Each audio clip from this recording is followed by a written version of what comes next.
Many people who live on the streets that border the Colbert fossil plant say that they are sick and tired of being sick with cancer. Now their frustration is boiling over and transforming into determination as they plan a legal offensive against the Tennessee Valley's energy giant. We've got to start standing up for what we know is right. Because TVA is going to protect themselves this time, that we as a community protect ourselves and our children. Diane Petty says it is time to take action by taking on the TVA. She can't shake the thought that coal ash from the Colbert fossil plant in Tuscumbia is poisoning her community. The TVA is no longer burning coal there at the Colbert plant, but it has federal approval to store millions of pounds of the coal ash there permanently.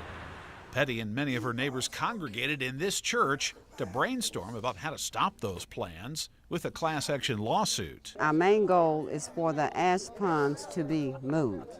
As long as they're here, the contamination is still affecting us. We've got many people sick.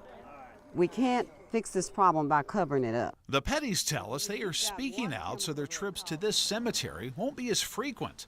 They tell us more than 100 people who live in homes surrounding the plant have either died from cancer or have been diagnosed with it.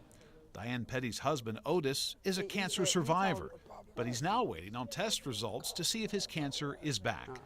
So we asked the TVA, is this a cancer cluster? They say no, claiming a study from the Department of Health shows there's no link between the Colbert plant and any health problems. We truly understand and feel for the folks that are ill and are looking for a reason why, but there is no correlation between the operations at the plant and the illnesses that are being claimed by the resident. However, the TVA does admit that groundwater at the Colbert plant, quote, does not meet ADEM's groundwater protection standards. The TVA's own testing shows levels of 9 contaminants, including the cancer-causing chemical arsenic, are above state guidelines. The TVA claims those contaminants are contained at the plant. Yet one Shoals environmentalist disagrees, saying that the TVA is violating the Clean Water Act. A sample that Tennessee Riverkeeper took out of a seep at the coal ash pond was 50 times higher than the maximum contaminant level set by the state of Alabama for an arsenic, a known carcinogen. Meanwhile, the Pettys say they keep calling the TVA, ADEM, the EPA, but no one will give them a straight answer. When I call the EPA, they send me to another group.